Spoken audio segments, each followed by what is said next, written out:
playoff preparation week continues for the Chiefs, and today we hear from quarterback Patrick Mahomes and head coach Andy Reid, who met the media. It's Wednesday, January 8th, and this is SportsBeat KC, presented by Big O Tires. It's always interesting to hear what the quarterback and the coach have to say.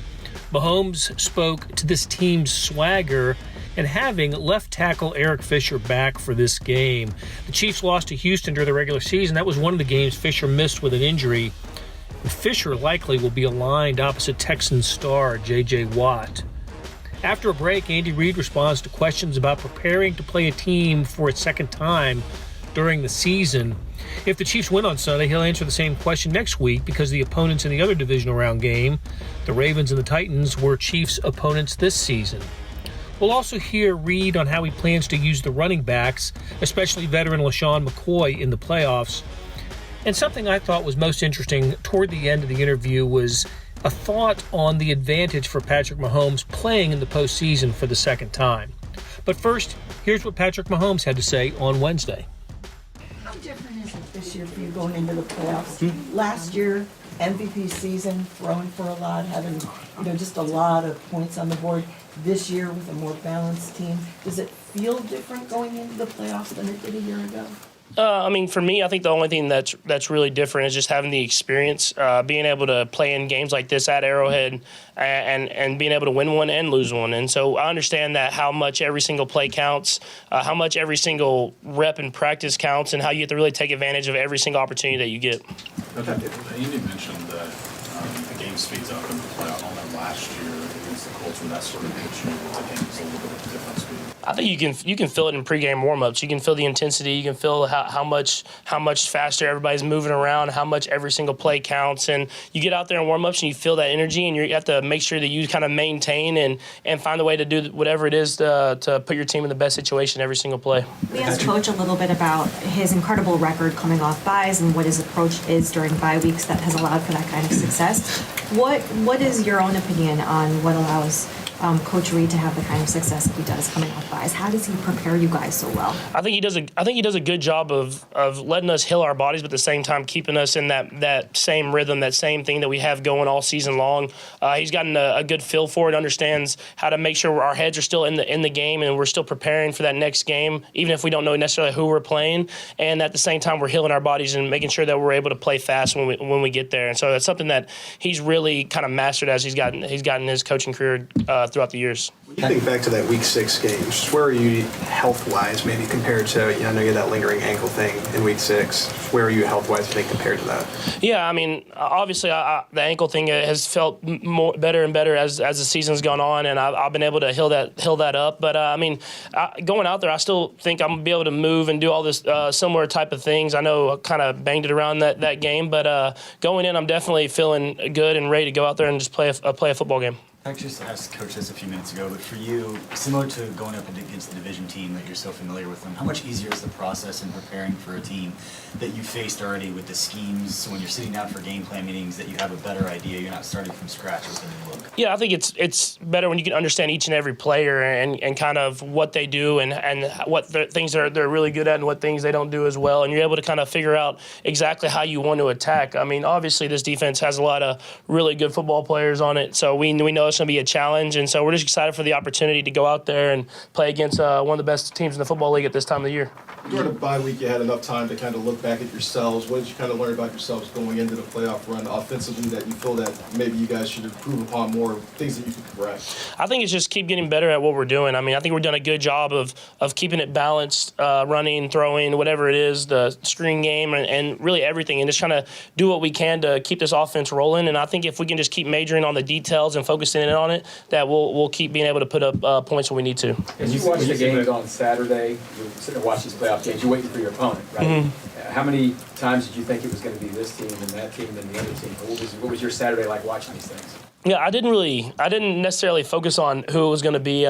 We got a little lucky because the Patriots and Houston kind of play similar schemes, and then I watched a little bit of Buffalo during last week as well, and I kind of just try to keep myself with just a broad base of who we could play, and luckily I watched a good amount of Houston and we got them, and so I was able to really focus in on that as I came into the facility that next day and as this week has went on. Both teams are different, right? But when you look back at what the Texans did last week, how much different did it actually look from your eyes? Yeah, I mean, I think they do a good job of doing specific game plans for teams versus us. I mean, they did it one way, they do it different versus another team. And so I think the biggest thing is getting out there early in the game and figuring out what their game plan is and then finding ways to execute against it. And I think Coach Reid's done a good job of kind of building the game plan that we're able to do those things. After the game last season against the Patriots, you talked about needing to let it hurt and that it should help you move you guys forward in the offseason. I'm curious what you remember about the immediate aftermath of the game and how you felt and what you started to do to move toward this season, how quickly you did that. Yeah, I mean, anytime you lose and you're that close, you don't feel good. You're not going to be happy with the season. But as you look back on it, you understand the experiences that you got, and so I'm gonna try to use those experiences to go out there and find a way to keep playing. I mean, we understand it's a day-by-day process. You have to execute every single day and be the best player you can be every single day, from practice to meetings to whatever it is, so that when you get to those games, you can execute at a high level and try to just keep playing. When you came off the field, do you remember any sense of what you really felt or what you observed as you went into the locker room, and any particular hurt that came to mind? Yeah, I mean, that's stuff that you've kind of have with every time you end a season, no matter what level it's at. But when you're that close, you want to make sure you give yourself an opportunity to get back. And so we've done that this year. We're in the playoffs. We understand we're still far away from our ultimate goal, but we understand it's a day-by-day process, and it's not something you can do on one weekend or one game. Patrick, I remember before the season opened this year, just kind of the expression you had when I asked you about an entire OTA, mandatory minicamp, training camp to develop new plays that you guys had not put out together. Some guys in the locker room have mentioned the idea that maybe there are new plays that could be presented in the playoffs. Just how intriguing is that, and how much of an aspect can that be on Sunday to do something new that haven't been shown in the first 16 games? Yeah, I mean, Coach Reid does a good job of having new plays every single week, it seems like. When we work on stuff, and even if we don't use it, we're able to kind of carry it on to the next week and find ways to execute it versus different defenses. And so I think that's a great thing to have at this point in the season. You're able to still do stuff that the teams can't scout for and do stuff that you can hopefully have success with against those defenses. You had to play an extended stretch this season without Eric Fisher. Just how valuable has it been to have a veteran guy like that protecting your back line side, especially against a guy like JJ? Yeah, I mean, definitely. I mean, Fish has been playing at a high level for a long time now, and he's played against a lot of different defense ends that are really good. And like you said, J.J. Watt's a heck of a player and someone who's done it for a long time as well. So just being able to have someone that you know has been able to go out there with the best of them and compete and really hold his own is definitely something that gives you a lot of trust to stand in that pocket and make those throws. You have to build a relationship with the left tackle, just as far as them understanding what you're going to do in the pocket and knowing where they're going to be and working around that. Yeah, I mean, I try to build a relationship with all those guys. I mean, those are the guys that are protecting you, so I want to make sure that I know exactly what they're thinking, how they're going about their business, and I mean, obviously, you want to make sure that you're protected back there and able to run the offense the way it's supposed to be ran. When you went ones versus ones at the beginning of the season against your own defense, and now when you do it later in the year, how different is that group that you're kind of facing? Yeah, I mean, you get to see all the different schemes and different stuff that they're kind of doing. Obviously, they don't game plan for us, but you get to see the different looks and how that quarterbacks have to really combat that. And I mean, I'm glad that I'm not playing against them. I'll say that. I think what's hearing from Tyrann Mathieu is championship swagger. It seems like last game it sort of is bleeding into a lot of the offensive conversation as well. Just how much as a team do you think that they bought into this idea that is presented? Yeah, I think it's a mentality. I mean, that's the biggest thing. At this point of the season, you're not going to be feeling the best. You're not going to be in your perfect tip-top shape, but you have to have that mentality that every single day you're gonna try to be great. And I feel like with this team, with Tyrann and with Frank, and then with the offensive guys, Travis and Tyreek, that we've kind of built this mentality that every single day we're going to go out there and be the best players that we can be. You got to watch Frank go through his sort of setback and injuries and just the up and down stress that he had.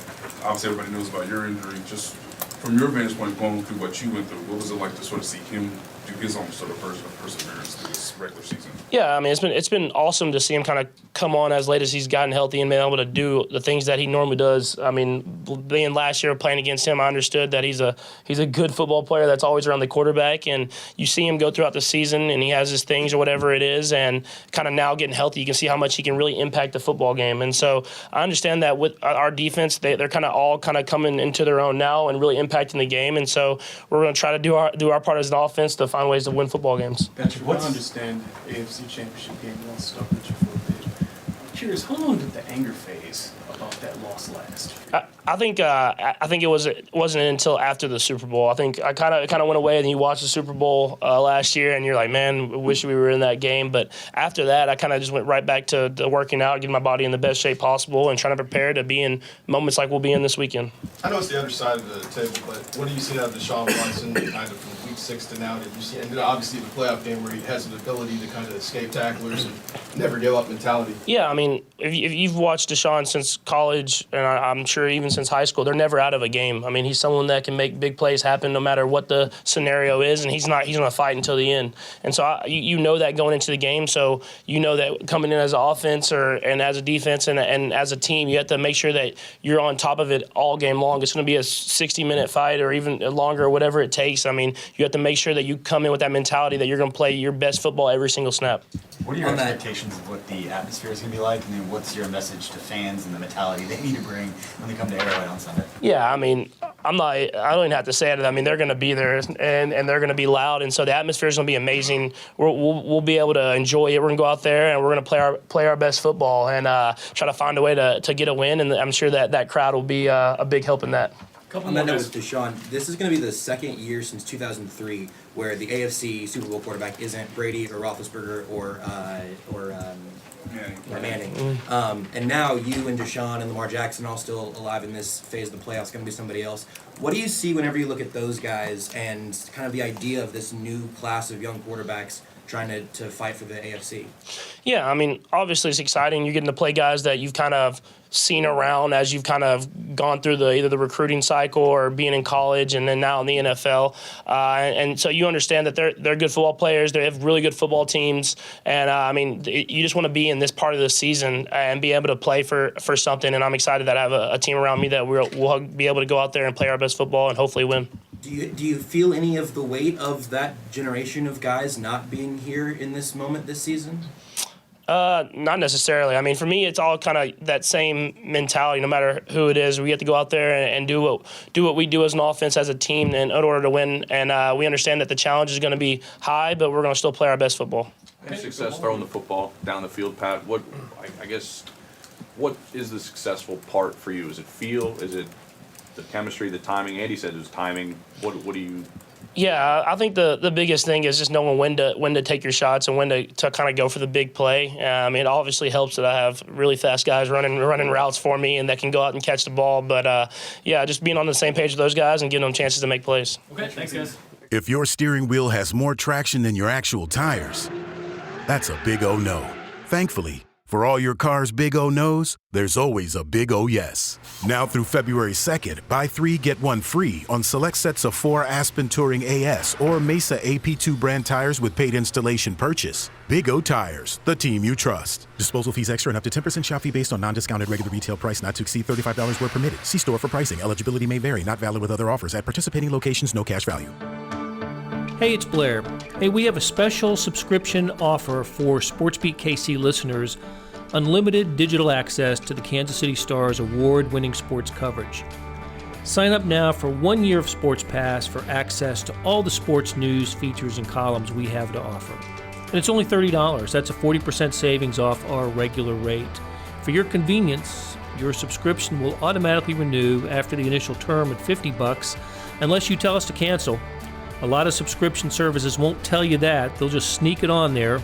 We just told you. Your subscription helps support the sports coverage of kansascity.com and the Kansas City Star.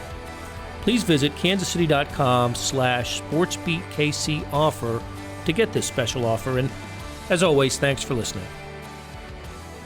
All right, so really the only person that'll miss practice today is Mo Claiborne, and it's for personal reasons. So it's not due to injury.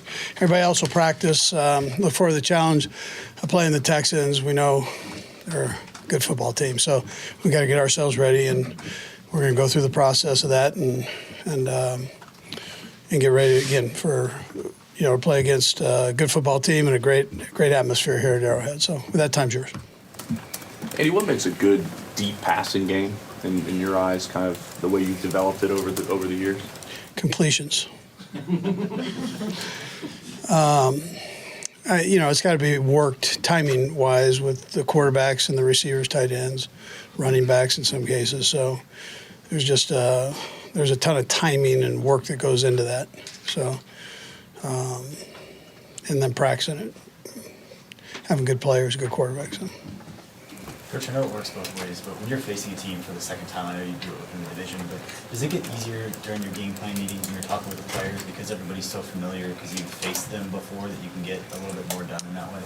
Yeah, we have that part that's familiar. They're familiar with us. We're familiar with them. And so you dig in and you study. They do a variety of things on both sides of the football and special teams. So whatever route they're going to go with it, you got to make sure you study. And that's the part that takes the time, whether you know them or don't know them. You got to make sure that you have all the bases covered there.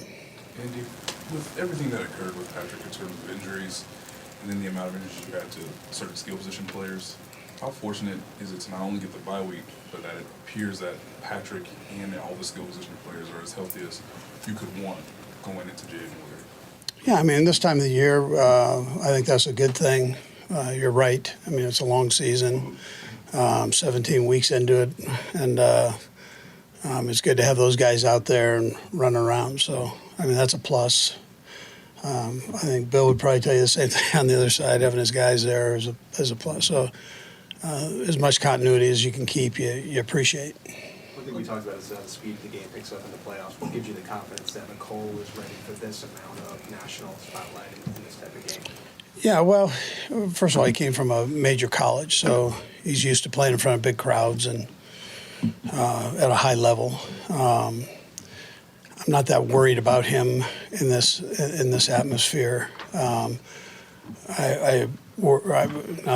this worry. I just want him to prep for the plays and making sure that he has that down, and then go play. So, and he's got enough guys around him that have been, either here or somewhere else, been to the playoffs. So he's got good people he can talk to. Coach, you had mentioned the load management approach with LaShawn McCoy as the second half of the season progressed. How fresh is he now, and how much do you see his role increasing as we enter the playoffs? Yeah, well, we've got three good backs that we can move in and out, so that we feel comfortable with, and our young kids come along good, and so between the three of them, all of them give you a different flavor. So we're good with all of them. I don't want to slight one over the other right now, but all three will most likely have a chance to contribute. So. Eric Richards had some pretty good games against J.J. Watt in the past.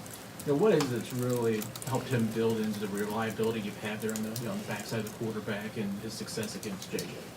Well, they know each other first, right, from college. So before he transferred to Wisconsin, they were together, up in Michigan there. So they know each other. And there's a battle that goes on. I mean, because of that, that's a fun thing to watch. It's JJ's gotten a few, Eric's gotten a few, but it's a good battle, which it will be on Sunday. But there's that personal side of it too, where they know each other. That makes it even better. But I wouldn't say one's over the other. I think they both get after each other, and it's if you have eyes for the O&D line, that's a good one to watch.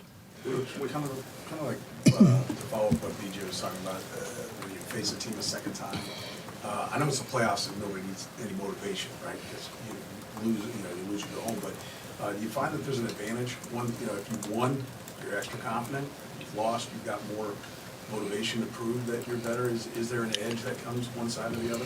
Yeah, I think you're in the playoffs, and I think all that you play, right? So you just get in and go, and when you're in the moment, you're not thinking all that. You're thinking of winning your one-on-one battle and how you're going to do that. And if you win it, you want to win it again. And if you get beat on it, then you're going to come back and figure it out and get busy to do it the right way. Is there an edge for the guys who didn't get a chance to play? I think they all would like to play because it's a good football team. So now they have an opportunity. Coach, your record coming off buys is pretty incredible. What is your approach to preparing during a bye week that allows you to have that kind of success? Yeah, I don't know that. I mean, I don't know necessarily what other people do. I always say I've got good coaches and good players, and I think that's probably it. I don't know. I don't know why that's happened. It's one of those things. I think so. With Wiley presumably healthy, does he factor right back in, or will that be something you guys work through throughout the week? Yeah, we'll see how it goes during the week. Wiz did a nice job the last time he was in, so we're comfortable with either guy, obviously. You mentioned just the experience mattering, having past playoff experience. What are some of the finer details that you noticed that does factor in? Yeah. Well, you understand that the game's faster, and it's hard to explain that, but there's a certain urgency that comes with it. Not that the guys aren't playing hard. That's not what it is. It's a step up. And every level you take in the playoffs, they're just that much faster, the game is. Is that something that's difficult to coach and explain? It's something that you actually have to experience it and be on the field for to know it? Yeah, but that doesn't mean you can't be successful at it, right? So you just have to know it and then take it to heart and then go about your work during the week that way. Yeah. And so many coaches go on to be head coaches elsewhere. I'm curious, in your experience, what do they learn by going on the head coaching interviews? Like, what positives do they pick up from those experiences? Yeah, so, they can learn a ton about other organizations, how they're run, and expectations there, So that either gives them another opportunity down the road or something that they can file away, for whether it's this year or the following year, How many times have you, like, if you had an assistant go on these interviews, maybe they don't get hired, but they come back and they communicate to you, I learned this, I can tweak my plan this way, I can... Sure. Yeah, every time they have an opportunity to do it, they've learned. And, it's just whatever flavor that the ownership or general managers, whatever flavor they want. And so, they have a choice. They have this wide pool and they pick from, so... Coach, my last question is, I'm sure you've addressed this over the course of the year, but how similar or dissimilar or whatever is the play calling mechanism now compared to past years when I was the guy under Nags, when Doug was similar? Is it? Yeah, same basic thing. So, EB gets plays to the quarterback. He and I talk. We formulate in between series what we're going to call, and we go with it. Andy, what tells you that Pat is maybe more prepared for playoff football than he was even last year? Well, I think, Adam, it's just experience in general. Last year, it was a whirlwind. You'd probably say coming in is really a rookie or a second-year guy that didn't play much his first year. So getting used to the speed, the defenses, all those things of the game, and then up in that when you get in the playoffs was one more thing. So that's where the experience, helps you a little bit. Since the last game against the Texans, did you ever get a clarification from the league on the non-pass interference call against Kelsey? I did, yes. I'm satisfied with that? Well, listen, unless you're going to pay for me, I'm just going to kind of let that one go. We talked a lot about experience and these young quarterbacks and how they've gotten through experience. Can you think back to when you first coached in playoff games? How much more prepared you are coaching in these games, or how long did that kind of take you to get the feel for the speed? Because it's fast for coaches too. Yeah, well, you've got to be on your game. I mean, but that's the part you love, right? So the questions about the players or coaches, I mean, this is what we do, and we're fortunate to be in this position, and you love that opportunity. And it doesn't happen every year. So when you're there, it's the ultimate challenge, and let's go. Did you feel comfortable after a couple of games as a head coach in the playoffs, or when did you feel like, hey man, I understand the speed is where it is? Yeah, listen, I mean, that was a long time ago, so I'm not sure. I don't know that. It's a good question. I just don't know the answer. Coach, you talked a lot about the experience of someone like McCole Hardman in front of big crowds. What is it like for someone like Colin Saunders who didn't come from a big college and is getting ready to play in a big game like this? Yeah, I think with his personality, if you know him, I don't think that's going to bother him. He is as upbeat a guy, and he's very smart, and he's a fun-loving guy that brings energy to a room, and and that whole deal. So I don't think that's going to be a problem for him. I don't foresee that. He's not. Coach, you saw the Texans come back from a pretty large deficit when you played them in Week 6 and then again against the Bills. How do you prepare your players going into a game where they're facing a team that has shown that kind of fight till the end mentality? Yeah, you got to play 4 quarters of football. So you know that. You have to do it during the season, even more so during the game. You look at stats over the years and playoff games. The margin between the winning and losing is even more narrow than what it was during the season. So you've got to make sure that you're sharp on all your different situations that you come across, and your 2 minutes and 4, all those things become prevalent, even more magnified than they are during the regular season. Andy, you mentioned that last year was kind of a whirlwind for Pat, and a lot of things went right, and then this year is the ankle, the knee, and has talked about how he has to win games different ways. Can you kind of talk about the growth you saw in him and how he had to get through this year and kind of the self-scouting that he's kind of seems to be really good at? Yeah, I loved it because the second year is a tough year for quarterbacks. Tough year. These guys, there's some great minds in the National Football League that are coaching the defensive side of the ball. So they have a whole year off-season to study it, and they're going to come back with their absolute best against you. And he answered it. And he did it through some adversity, like you're saying, with injuries or players that weren't playing, whatever it might be. And he didn't flinch. He kept the same attitude, the same work ethic, and he went after it. And he had a major injury that he pushed through, where the coaches and the trainers and the doctors all had to back him off. And so that mindset is important in this day and age of football. It's an important thing to have, especially in a leadership position. Last one. Coach, last year we saw Trevarius Ward develop a lot of confidence, just the way that he played in the postseason there, and then this year kind of build upon that. Just for a quieter guy that he is, just for him to build that confidence, how important is that at that position going into the playoffs and some of the guys he's going to face this? Yeah, he's a smart kid. He is quiet, but he's a smart kid, and I felt like it was just a matter of him. More reps he got, the more things he saw from these defenses. He's a bigger kid too, so he has to play it a little different way than the smaller, ultimate quick twitch guy. I mean, he's a little bit longer than that, and like some of the corners in this league. So they just have to play it a little different and be able to read and see things and react to that. And I think that's where he's gotten better. That'll do it for today. Thanks for downloading SportsBeat KC, presented by Big O Tires. Derek Donovan produced today's episode with sound provided by Shelly Yang.